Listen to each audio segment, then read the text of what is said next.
for organizing this conference and all of your comrades who have worked so hard on this.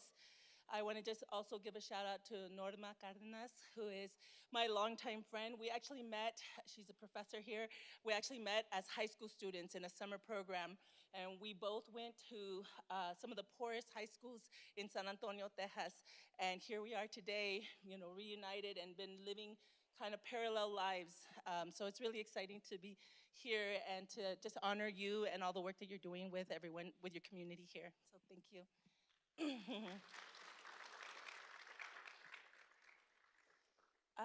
Let's see. I don't have something to hold this, so I'm going to try to hold it and talk at the same time, and hopefully I can engage you. Thank you again for being here. I know it's like time away from home and family. You've been doing this for now 2 days, and you're probably tired and maybe bored. I'm going to try my best to be engaging and interesting. I'm also going to try my best just to be myself, because sometimes people get up here and they speak and they turn on a different voice and they don't allow themselves to be themselves. So I'm going to do my best to just be myself and share a little bit about my story, okay? Thank you.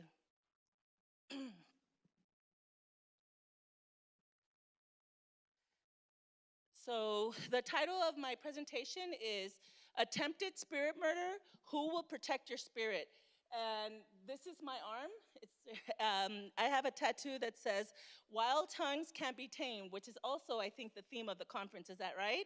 It's from our favorite, one of my favorite authors, Chicana feminist Gloria Anzaldúa. The book is called Borderlands. You definitely have to get it because it's a book that changed my life and that really gave me a sense of belonging, especially at the university, but just in life in general. So I like to start out by telling you a little bit about myself.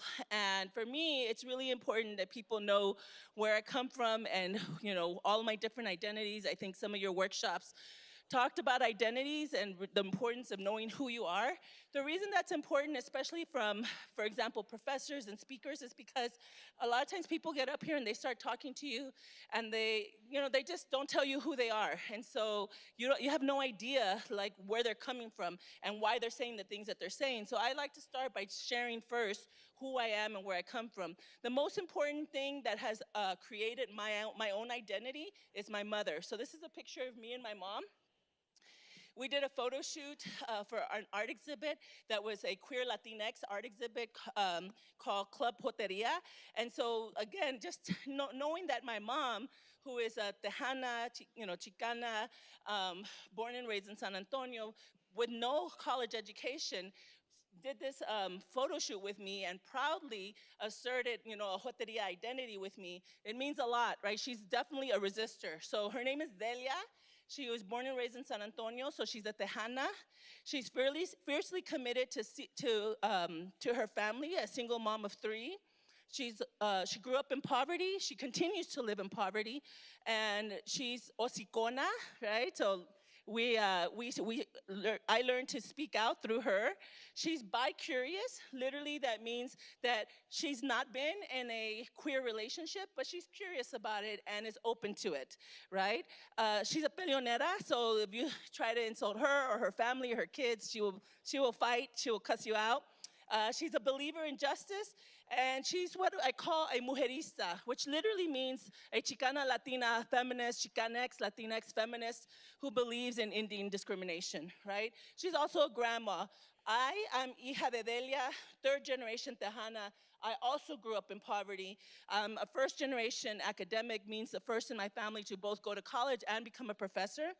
I was educated in elite institutions, and I always say they're elitist institutions because it's not an accident that most of those institutions don't accept people like me. They don't usually accept women, people of color, or people from working class background. There are only a few of us who get in, and they don't always treat us really well. But yet, that was what I needed to do in order to take care of my family, is go to the university and go to these elite institutions. I identify as queer. I'm fluid. That means literally that I have the right to love and desire whoever I want, regardless of their gender. I am fiercely committed to a multidimensional healing, and I'm going to try to share some of that. Healing is my #1 thing that I want to talk about. I'm an activist scholar. It means I'm a professor, but I'm also an activist and a mujerista, right? How many of you have seen this, what we call the Chicano, or Chicanx educational pipeline? Anybody seen this before? A few people, right? So I studied at UCLA under Daniel Solórzano, and my mentor, Dolores Delgado Bernal. I didn't study with her, but I learned her work. And one of the things that she did, as well as another mentor of mine, Tara Yoso, is they created this pipeline using census data. So one of the things that you'll learn is that very few people from Chicanx, Latinx backgrounds that get through this pipeline, right? So for example, out of 100 elementary school students that started school with me, with Norma, with many of you, only 46 graduated from high school, statistically across the country. Only 26 of those went to college. 17 of them went to the community college. 9 went to a 4-year school. So 9% would come here, for example. 17 would go to your local community college. But out of the community college, only 1% graduates across the country. Some community colleges do better than others, but usually only 1% across the country. The reasons are many, right? Maybe they start to work. Maybe their community college professors aren't helping them transfer to the 4-year school. Out of those, only 8 graduate with a bachelor's degree. Okay, so in the room, those of you who have graduated with a bachelor's degree, can you raise your hand? And from Chicanx, Latinx backgrounds, okay. So you are amongst 8%. Only 2 earn a graduate or professional degree. Can those of you who have either a master's, an MBA, a law degree, et cetera, can those of you who have earned one of those raise your hand, right? And less than 1% graduate with a doctoral degree. Those of you who've gotten a PhD, right? So you can even see the numbers, right? For the high school students, I hope that you'll be in the 46%. And one of the things that I think when I share this statistic is that people get kind of depressed, right? They'll either say, I want to be one of the 46%, or they'll say, why try? Why even bother? When I found out that hardly anybody in my community ever got a PhD, I didn't even know what a PhD was. But I said, if one person gets it, then I want to be the one that gets it. It's not the best thing, it's not for everybody, but I wanted to know, what is it? And if I can get it, I want to get it, right? And some of us have a really hard experience on this. And one of the things that we say is that there are a lot of cracks in this pipeline. So if you think about a water pipeline, literally think about when it breaks and the leaks that come out. There are many reasons that cause that cracking. What we say in education is that racism, classism, sexism, homophobia, anti-immigrant discrimination against, for example, people who are undocumented, all of those are reasons that people leak out of this pipeline. There are many more. But one of the things that we're trying to do is figure out, if you want to make it, if you want to graduate, what can we do to help you? So one of the things that I do first is I personalize it. My brother, he left high school when he was a senior in high school. He had an undiagnosed learning disability, and no one ever tried to help him. In fact, people thought he wasn't smart or intelligent. They thought he was lazy. And so instead of being a, quote, dropout, we call that a push-out. The reason we call that a push-out is because literally the school system is doing nothing to keep you in, right? They're saying negative deficit things about you, and they're not giving you the resources to help you stay in, like, resources for your learning disability, for example. Then this is a picture of my mother and my father in the middle getting married. In high school, she was born in 1949. I'm not exactly sure what year it was when she was in high school, but at the time, she wasn't allowed to be married and go to school with her husband. So they decided that she would, quote, drop out in her junior year in high school so that my father could continue. because he was a man, because men are expected to continue, because maybe he was expected to raise her, to take care of his family, and also because she had an undiagnosed learning disability, and her parents told her she wasn't smart enough, right? And so there were reasons why my mom was also pushed out of high school. And then my father was a really intelligent guy. He had just a natural liking of education, but he grew up in poverty. His family was extremely, extremely poor, and there was a lot of violence in his life. He was the second to the youngest out of 13 kids, and he experienced a lot of violence growing up. So he was an alcoholic, and what I believe to be now, he had an undiagnosed mental illness, which I think he was either schizophrenic or bipolar. And the reason we know this now is because now we know much more about mental illness. Back then they didn't. So when he was in college, people thought, oh, well, he's just not serious about school. He actually did finish his community college degree. He got an associate's in real estate in California. We would have been rich if he had continued. But he actually left school and decided to work as a working man, and then ended up dying at the age of 31 from a car accident. But he was already in the process of killing himself through his alcoholism. He had cirrhosis, and he was already losing his liver at the time, right? And so my mom, I always remember, she would say, well, your dad didn't want to fight hard enough. But then later on, she was like, well, he was really depressed, you know, and he had gotten abused, so there were reasons why he didn't continue with his education. And then with my sister, this is my little sister graduating from kindergarten. She went to high school, graduated, she went to college, and was at the top of her class at University of Houston, and then transferred to UT Austin. And when she was a junior in college, she had a mental breakdown.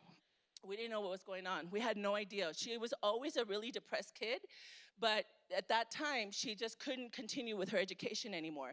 Again, we didn't know what anxiety was, we didn't know what depression was, but on her own, she self-diagnosed herself, and she realized that she was bipolar with schizoaffective disorder.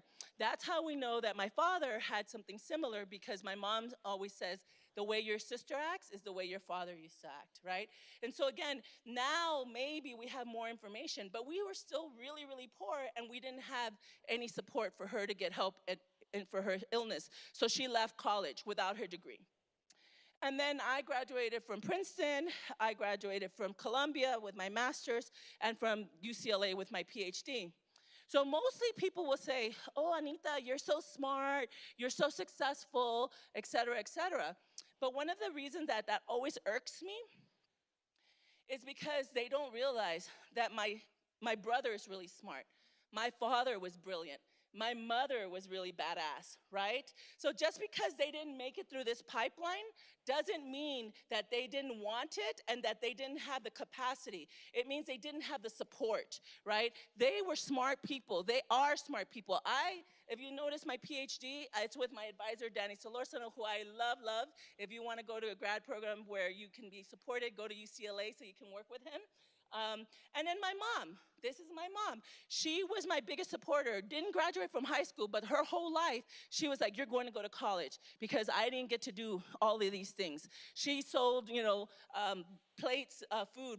In Texas, we sell barbecue plates. She sold barbecue plates so that I could go to New Jersey to go to college, because we did not have the money to pay for an airplane ticket to get to college, right?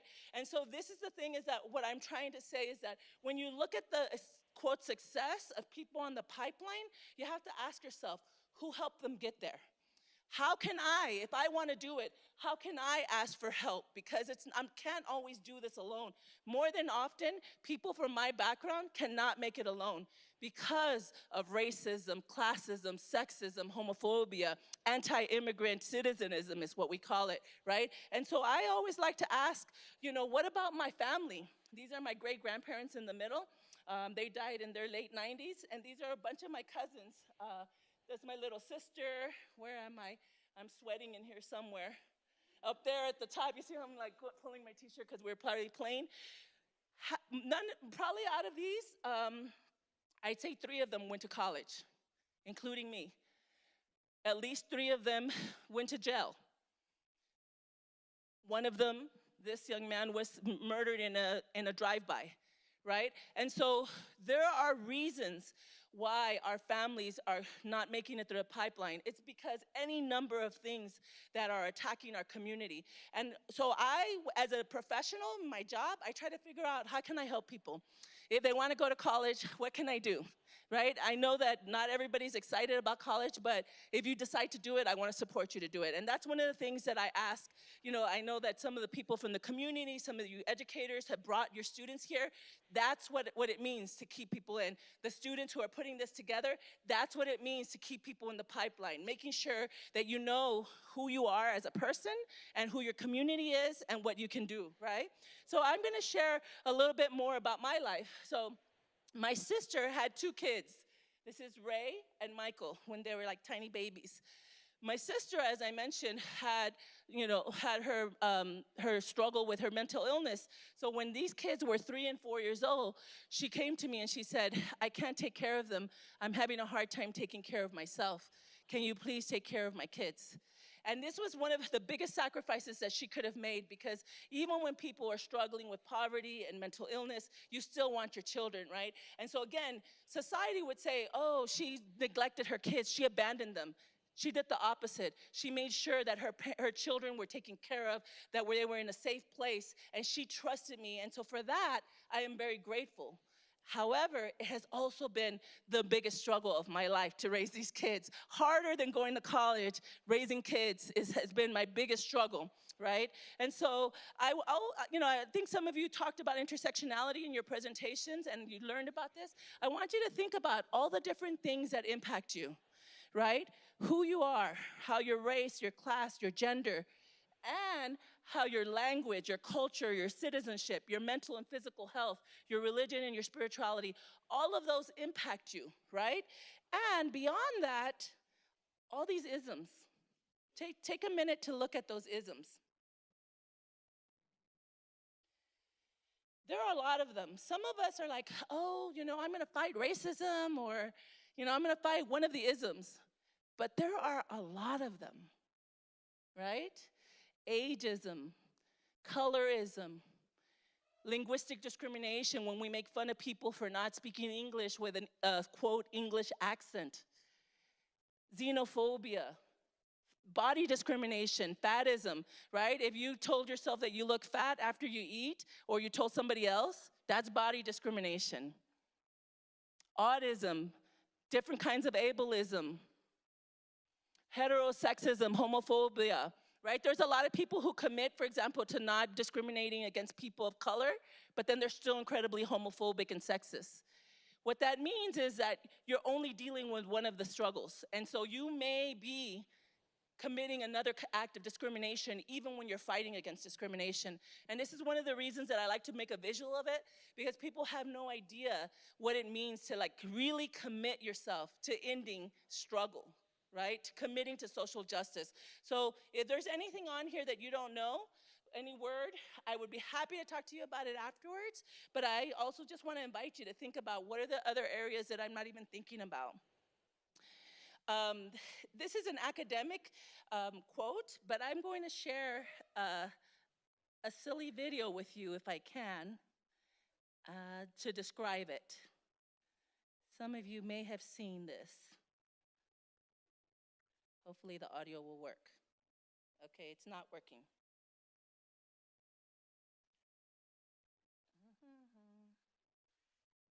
The tech person, can you help me?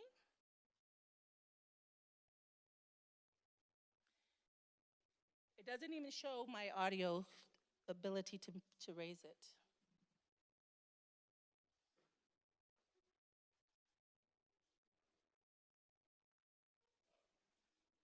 Okay.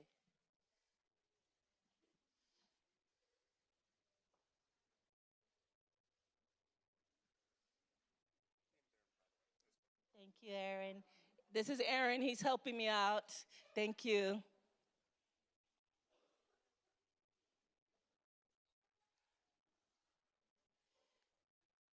It's not muted. I'm losing my people.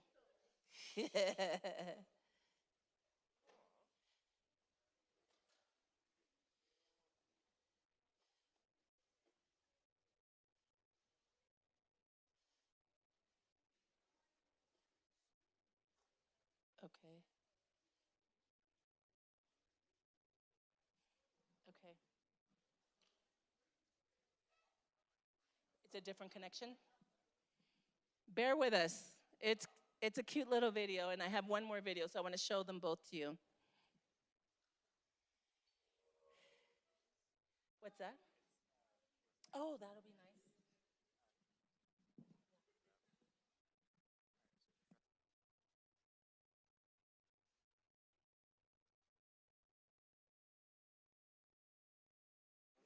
Okay.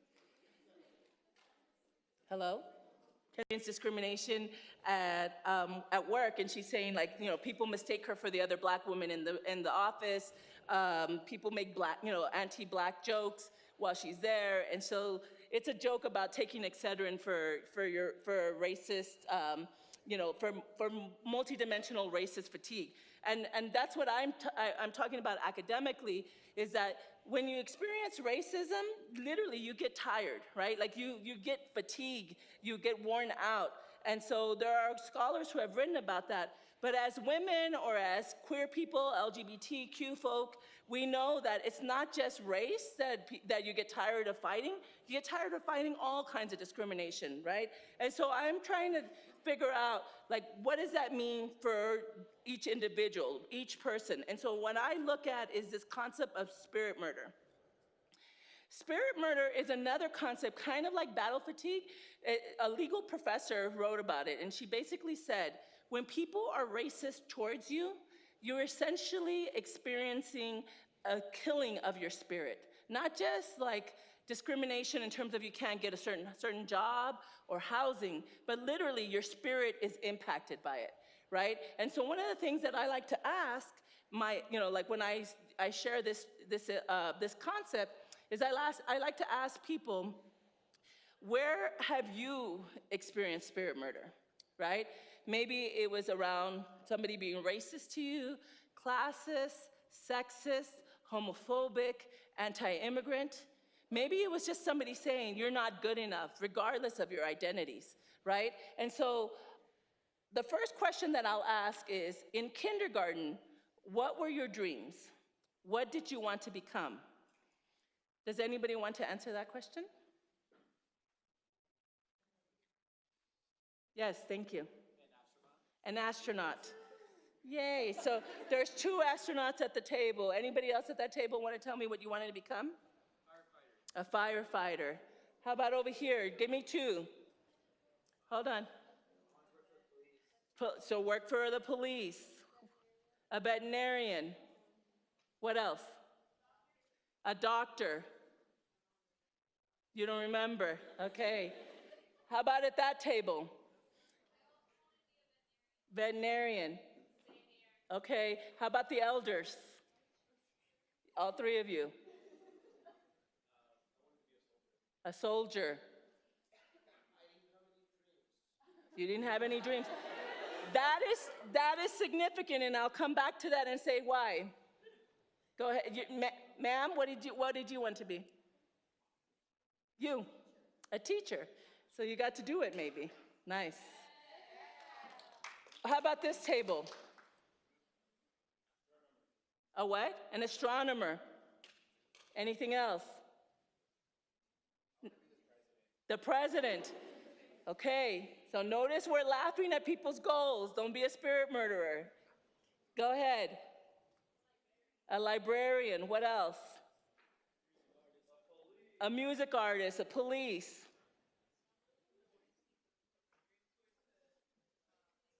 Can we listen over here?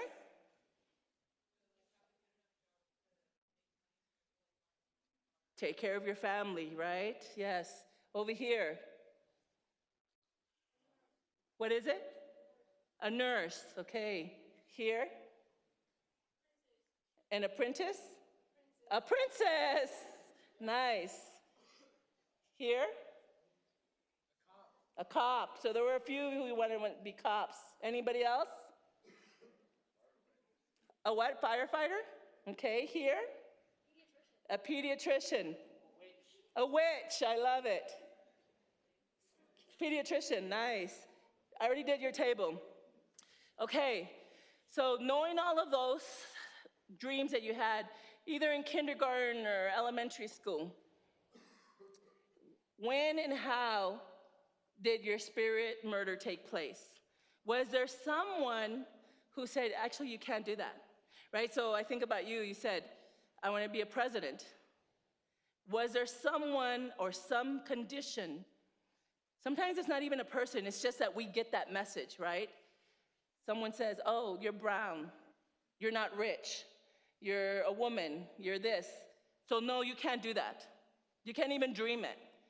Sir, did you want to tell us more about why you didn't have a dream? Well, it's a long story, but I condense it. Yes, condense it, because I don't have a lot of time.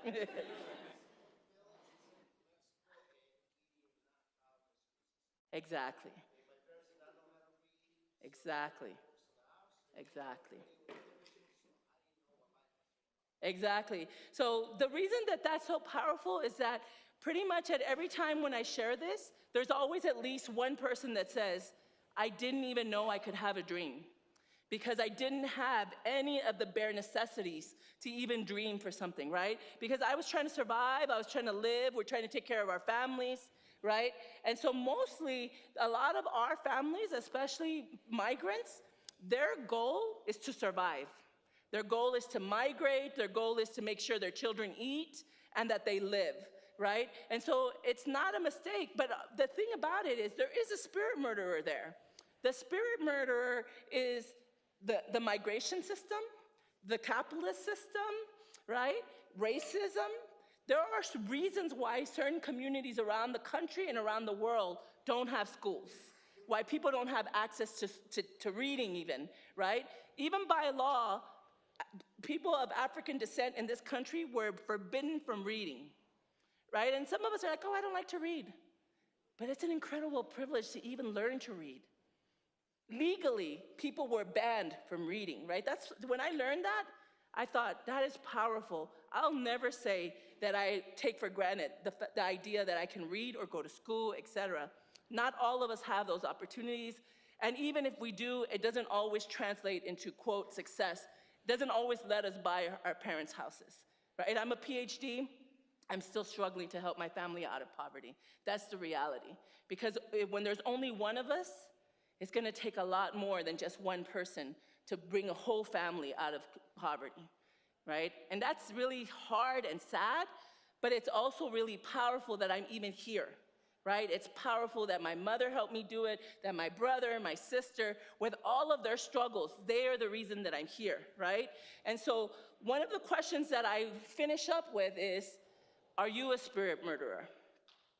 Usually I ask this to teachers, because sometimes teachers spirit murder their kids, usually racist, anti-immigrant, classist, sexist teachers, for example. They spirit murder their kids. They tell them, like for example, my counselor didn't think I could go to Princeton. She was like, why don't you just apply somewhere locally? But I told her, how about you just let me apply, right? But she tried to spirit murder me. And along the way, there have been others. Here's how you might be a spirit murderer to yourself. You might tell yourself, you're not good enough, you're not smart enough, you're not beautiful enough, you're not any number of things that people tell us that we have heard from other people. And if you're telling other people that, like your little siblings or your friends, like you're stupid, man, why would you want to be the president? That's a spirit murdering act, right? So what I invite you to do is think about who is trying to spirit murder you? How are you maybe contributing to that as well? And how will you stop it? How will you put an end to it? For yourself and others. For me, the people who have helped keep my spirit intact have been my family.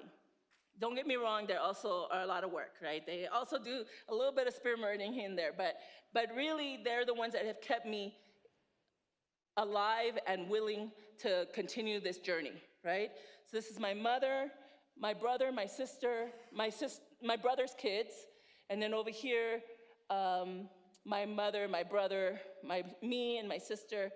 These are my sister's kids, who I later came to raise, and that's my brother's daughter. These are them a little bit later. These are my brother's kids. Together, we have helped each other survive, right? These little kids in the middle have been the kids that I've been raising for almost 11 years now. My mother is one of the baddest ass women you'll ever meet. And still, she struggles with her own, like I was telling some of you earlier, she's like a novelera, right? She's real committed to being like dramatic and depressed, right? So I always tell her, Mom, why can't you talk about something that's not depressing? Pues que más hay, that's it, my life sucks. And so I always tell her, like, you're such a novela lady, right? Like, let's do something different, let's go to therapy. She's, eso no trabaja. So because she sometimes refuses to heal her pain, she was an abused, wife, her family, didn't think she should do any number of things because she was a woman. It impacted her, but she put all her strength into us, right? She made sure that I could do the things that she couldn't. However, I just want to be clear that she didn't take care of herself all the time. So one of our struggles has been to help her try to take care of herself. This is my sister. Like I mentioned, she has experienced really intense mental illness since she was 30. She's now 40, and she struggles every day to live. She is often addicted to drugs, and the drugs are basically self-medication for the illness that attacks her brain. She's paranoid, she's delusional, she hurts on a daily basis, and her journey and her way of changing the world is making sure that people know her story, that she gets up in the morning, right? Every day is literally a struggle for her to wake up, and that's an accomplishment for somebody who has been pushed down so often, right? And again, what she has committed herself to doing is making sure that her kids are safe. This stopped, just one second. And so this is my little sister.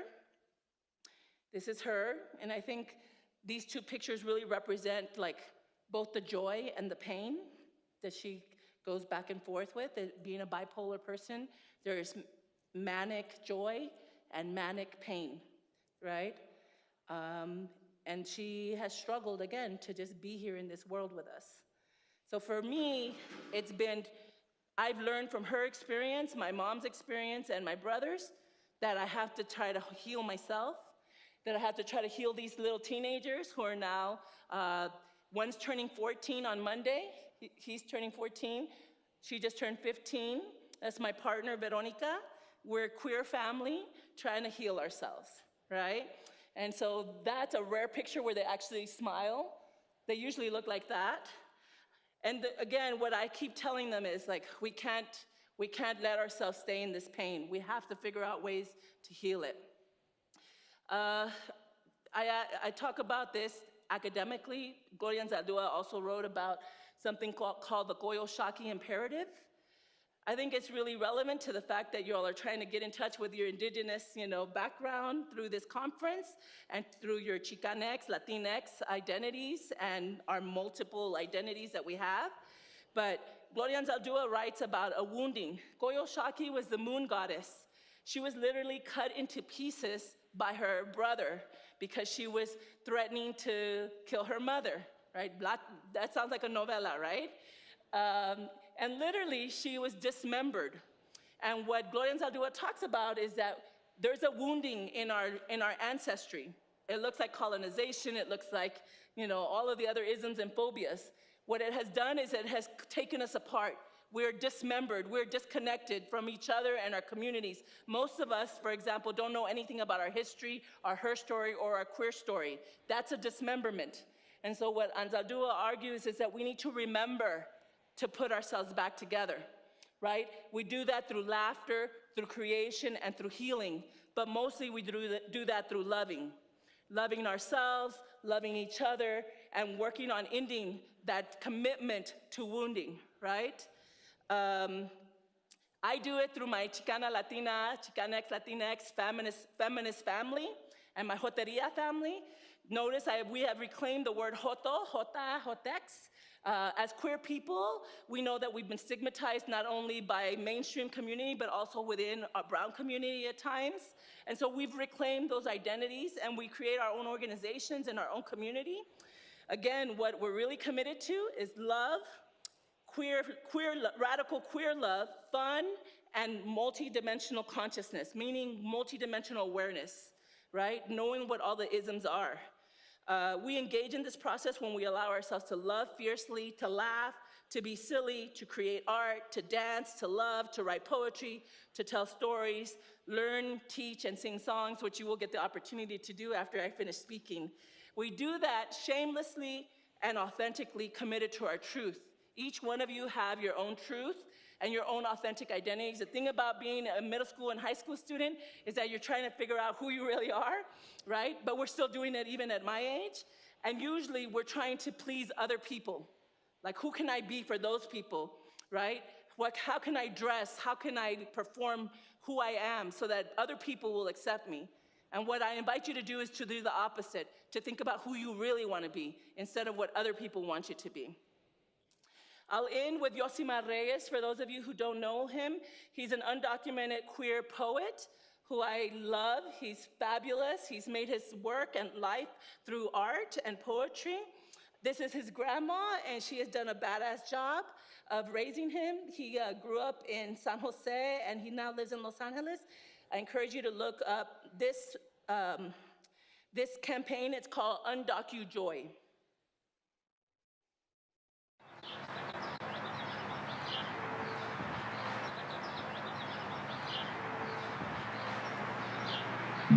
I love my undocumented people.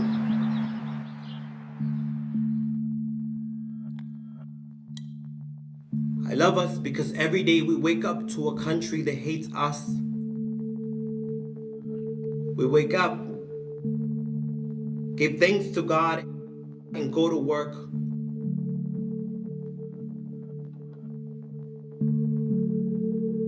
Watch the news, hear how our own TVs vilify us. We change the channel and pray that tomorrow will be a better day for us. When they give us a little breathing room, we make the most of it. We're so grateful that often we forget we deserve better.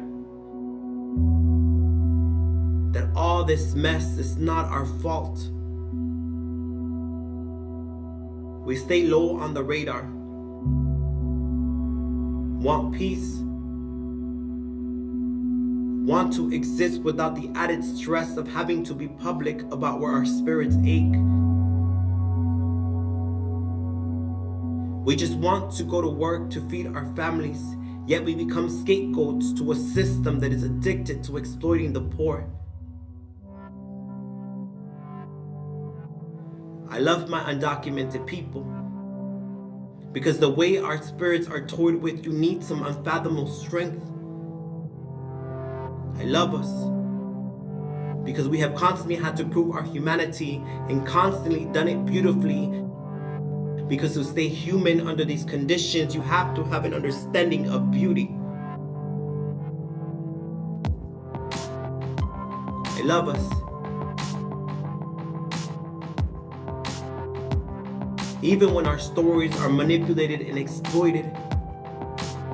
Even when we are presented as gloom and doom narratives. I love us. Because at the end of the day, somehow we always manage to make something out of nothing.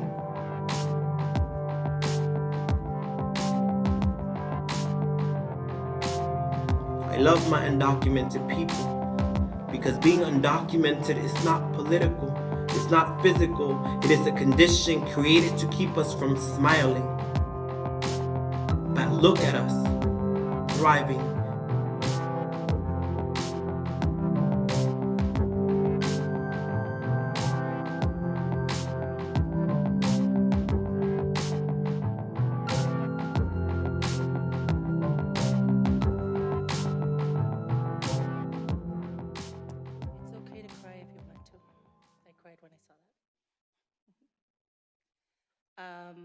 What I love about that video, again, is that it shows us, he explains our condition in this country as exploited laborers, for example, from immigrant communities. And even if you're not an immigrant yourself, if you have a sense of your ancestry in this country, you know that somewhere along the lines, either you and or your community members have been a part of this exploitation. And what he says is that in spite of all of that, we are thriving. right? And so we sometimes forget that we deserve to thrive, that we deserve joy, that we deserve pleasure. And so I ask you to think about, how will you magnify those things, right? How will you magnify your joy, your family's joy, and your own healing? This is how I do it for myself. Make yourself a list, maybe. So I acknowledge the deep wounding caused by isms and phobias. For example, patriarchy, colonization, racism, homophobia, etc. I practice radical self-love and radical self-care. So not just taking baths, for example, although I like, an occasional bath and massage, but really thinking about radical self-care. What does it mean to choose myself and take care of myself? You must be willing to change from being a dominator to working in partnership. One of the biggest problems in this country is that people think in order for someone to have access, you have to destroy another community. You have to dominate, right? That's the problem with our president right now, is that he functions in a dominator perspective, and so do a lot of other politicians, not just, quote, Republicans, right? All political systems in this country have been built on dominator perspectives. So how will we build partnership perspectives, where we actually work with each other instead of trying to destroy each other? It must be guided by feminism or mujerista practice. It must be rooted in loving, forgiving, healing, and compassionate practice, and it must not be codependent. If you don't know what codependence is, look that up. A lot of us are real codependent because what we're doing is literally taking care of everybody else and not taking care of ourselves. That's what codependents do. They usually take care of, let's say, alcoholics or abusive people, but I would argue that it doesn't have to be somebody who is, addicted to something. It can also be somebody who's literally just suffering. Our families, by and large, from immigrant families or Latinx families or people of color families, are by and large suffering. And so a lot of us have been taught to take care of them and not take care of ourselves, meaning we're not sleeping, we're not going to the doctor, we're not, just prioritizing and taking care of ourselves. There has to be a balance, right? And so that's one of my biggest things that I want to encourage you to do, is think about what are the ways to balance all of this healing that has to take place. You can help heal your community, but you can't do that unless you're healing yourself. That's it. Thank you.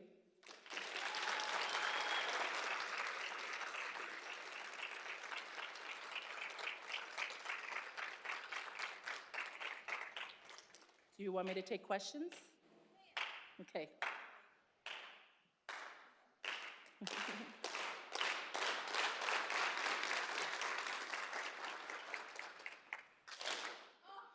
So proud of you. Wow.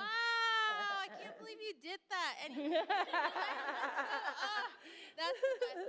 We have a present for you. Gracias. Thank so you. much Thank for you being so much. so inspiring and empowering for us. That was amazing. Does anyone have any questions for our wonderful keynote speaker? Come on, y'all. You knew all those words? I didn't know any of those words when I was in high school. Xenophobia, what is that, It doesn't have to be a question. It can also be a comment. Oh, yeah. Any thoughts? Yes. So I'm just noting that it's the teacher that's asking the question. In order to gain your power, you have to gain your voice. So go ahead. I want to show my students how it's. Yes. Just take the initiative, I guess. Yes, thank you. I have a question. As an educator, right? How can we bring that message to our students in the classroom? I'm from Pasco, 72% are Latinos, only 21, 22% teachers Latino. So how can we bring that message as Latino educators to our students? Absolutely. Your message of, Thank you. Yeah, I think this is it, right? Bringing them to these conferences. Sadly, the educational system is not, built around the idea of social transformation. But more and more, we're fighting for example, that's why we fight for ethnic studies, for gender and sexuality studies, because those are the few places where we're literally talking about liberation, right? Liberation, what that looks like is knowing yourself and feeling comfortable in the world that you're in, right? And so, again, that you can't always, pull that in, especially if you're a teacher where your hands are tied, maybe things are controversial, they don't want to allow you to say some of these things. But I'm really excited, for example, about the people who have graduated from here and from some of the schools across the country who are learning all of these things in their classes and putting it into practice. I think that's what you do, is you invite them, you take a break from, some of the testing stuff or some of the, lesson plans, and you invite people to come into the class to share their stories, even if you can't do that as a teacher because you're so, basically overworked with all of the things that you have to do. But, conferences like this, you go to Mecha conferences, nationally. So I think that's what we've been doing for the past, since 1969 at least, right? Like, we've been walking out of schools, we've been protesting. You invite each other to, to read certain books. I know reading doesn't always seem that exciting, but that's where the knowledge is, right? Otherwise, there's also, for example, the websites that I have up here. If you add me on Facebook, practically everything that I said today, I probably already said on Facebook, right, Stephanie? Like, I said a lot of this stuff. I share it with my students, and I am friends with my students because I'm in partnership with them. I don't do like, I don't want you to know my private life. Sometimes you do that for your own survival, I understand, but I'm a very, very public person because I think that my struggle can help other people. So also the interview with Latinos Who Lunch, it's a podcast. And they literally just ask me a bunch of stuff. Some of you have heard that as well. And I just talk about my life. A lot of people do that. So there's podcasts, there's audiobooks. If you don't like to read, I listen to the books. I can tell you websites where you can do that. But it's also just giving yourself a little bit of space to listen to the students and not to get so overburdened that you don't see their humanity and that they don't see your humanity. I think that's one of the first places. But you're doing the work. Obviously, you're here. All right, so I'm going to give other people the opportunity to ask a question. This is what I'm going to do. I'm going to ask for one question. I can't do all the tables, but maybe I'll do like 3 tables. So maybe one question from that table. You all decide. One question from that table. And one question from this table. Okay? Make sure it's not just the boys or the men or the elders. A diversity. Yeah, ask it now. Can you use a mic? It's one of the isms. Yeah. Let me see.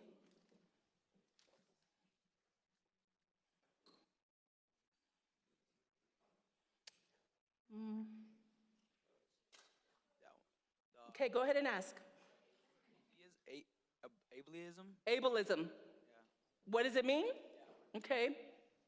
So it's similar to, quote, disability, right? So some people don't like the word disability. They have tried different words to stand in for disability because dis can be considered like a deficiency, but it's around disability issues. It literally means discriminating against somebody because they don't have a certain ability that is a mainstream ability. So they can't hear, for example.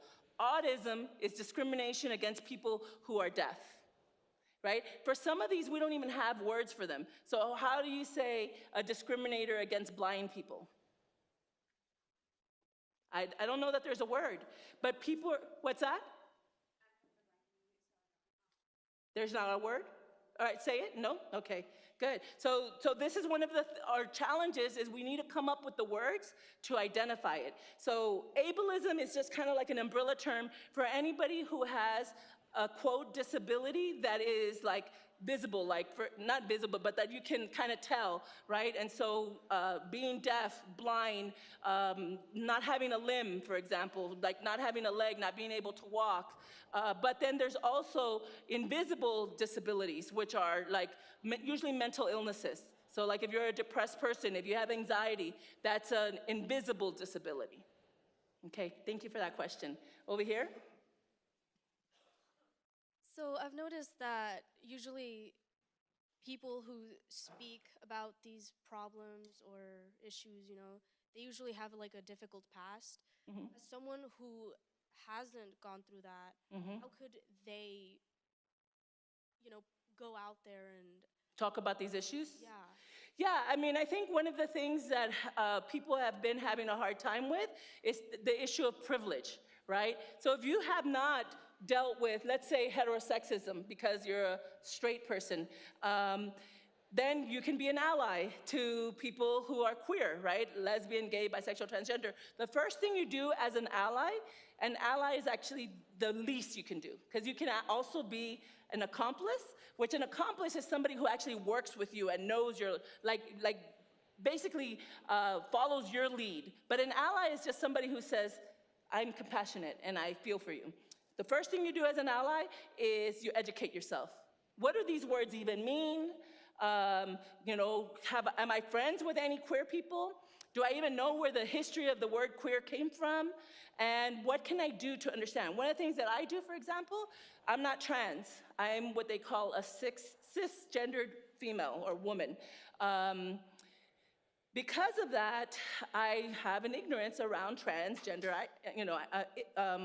social justice issues. So one of the first things that I did was on Facebook, on any social media, I started adding trans activists, people who were at the forefront of their struggle so that I could learn about trans justice. And so through that experience, I have learned more. Now my child, they identify as non-binary. They go by they and she, and I mess that up all the time. And as a gender and sexuality studies professor, that's really messed up, but that's my privilege, and that's why I have to keep pushing myself to tell myself, no, it's not okay to just ignore the fact that they identify differently. So that's one of the ways you do it, right? Like, you don't have to experience that struggle, but you have to push yourself to educate yourself. And one of the other things that people do is they don't even know that they're oppressed. I'll tell you how. I'm a woman, obviously, or not so obvious, right? But some people think I'm a woman, and yes, I'm comfortable calling myself a woman. I didn't used to think that sexism impacted me because I'm a strong woman, because my mom's a badass, all this stuff. But everywhere I go, being a woman, I'm treated differently. I'm treated differently at work.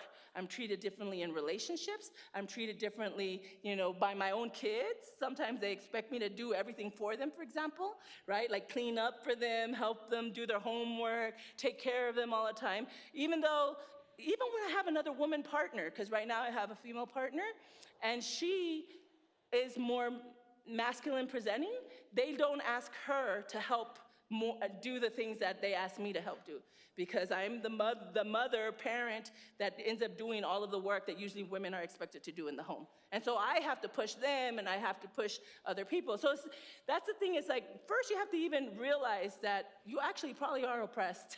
Even if your struggles aren't that hard, you're experiencing some kind of discrimination, and if you are not, then you have privilege. What do you do with that privilege? That's the next thing you do, is ask yourself, how will I use this privilege to support people who don't have this privilege? Okay, where did I say this table? She doesn't want to ask a question. She even made a face about it. Go ahead.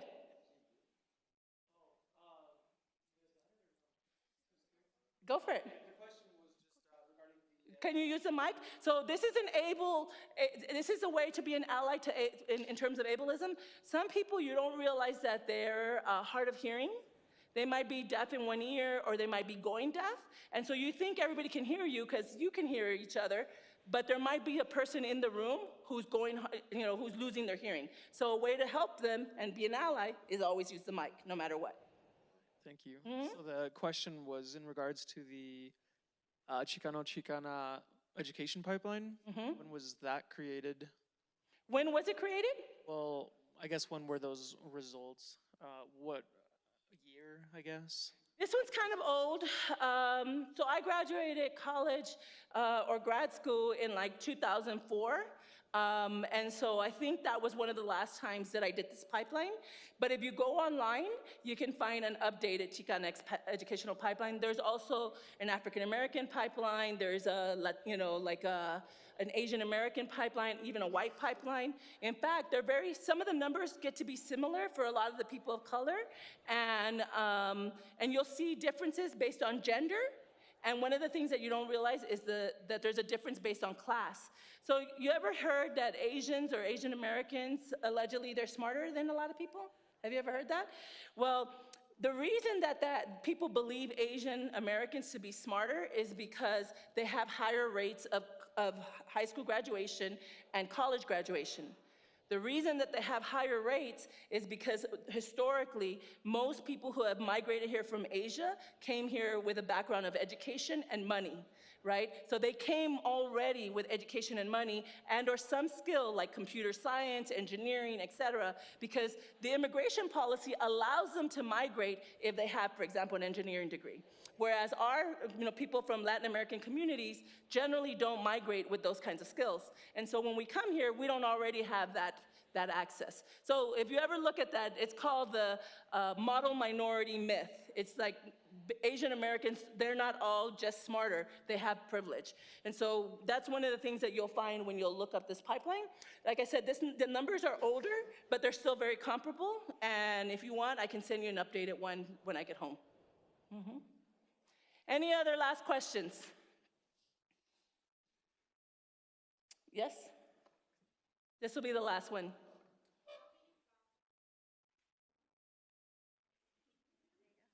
How do you balance because you say to balance, to heal yourself and also balance with your community? Okay, so when I was younger, I was not good at balancing it. I just thought I have to take care of my mom, I have to take care of my sister, and everybody, like even when I became a teacher, I was like, I gotta take care of my students because I felt like their problems were worse than mine, right? And so I ended up, for example, I wouldn't go to the doctor, I didn't do anything like really that I enjoyed just for myself. Everything that I did was usually because it was something in community. So the way that I learned to balance it is when I got the kids, when my sister asked me to take care of them, people kept asking me, what are you doing to take care of yourself? And I was like, I don't know. And then I had to come up with stuff. So I started painting. And so let's see, I think, I didn't put it in here. But if you go to Facebook, I don't know if it'll let me. Let's see. See, my sister's calling me right now. She's been fighting with me. If you go here, my Facebook name is Mujer Fiera, and there's two Mujer Fieras. One is my painting. I didn't even know I could paint. And then all of a sudden, when people were like, what are you doing to take care of yourself? I was like, well, I don't know, maybe I'll start doing something. And so I decided to start painting. And these are my art pieces. So they're that's Gloria Anzaldúa. These are my queer friends. They're also queer, even though they look hetero. That's a queer, obviously. This is one of my students who was a drag queen. So that's him out of drag and in drag. This is a friend of mine who's part of a poetry group called Tragic Bitches. Dino Fox also, they're a trio. So that's what I started doing. One, I started asking myself, what am I doing for myself? And then I started telling myself, even if you feel guilty, make sure you take care of yourself. And so, for example, I'm going to Paris for the first time next month, and I feel really, really bad. The kids are making me feel bad. My mom's probably gonna complain, ay tú, no, pues vete pa Paris, right? But I told my mom, I said, you know what, Mom, I work hard. I think I deserve to enjoy myself. It's actually a conference, so I'm even gonna be working, but I told myself, take extra days. And I feel guilty, but I tell myself, do it. You'll never be able to do it again, and even if you do, you deserve to do it this time. So that's how I balance it. I just try to tell myself, yes, you can do this, and I don't go to extremes, there's the extreme of being completely self-absorbed and completely community absorbed. I try to just go in between. So sometimes I say yes, sometimes I say no. Even coming here was a big commitment because I had to leave my family. But the way I said is one, I care about you all and I want to share my story with you. And two, Sarai was really cool, right? And they paid me to come, right? They paid me to come. And so one of the ways that you can support people so that they don't do everything for free is you pay them to go to, speak. You pay them for the work that they do. And so I really honor that because I know it was expensive for you, and I did ask for a lot of money. That's how I took care of myself and my family. So, thank you. Hello? Can you hear me? Yes? You can hear me? Okay, cool. Thank you so much. So what we want to do before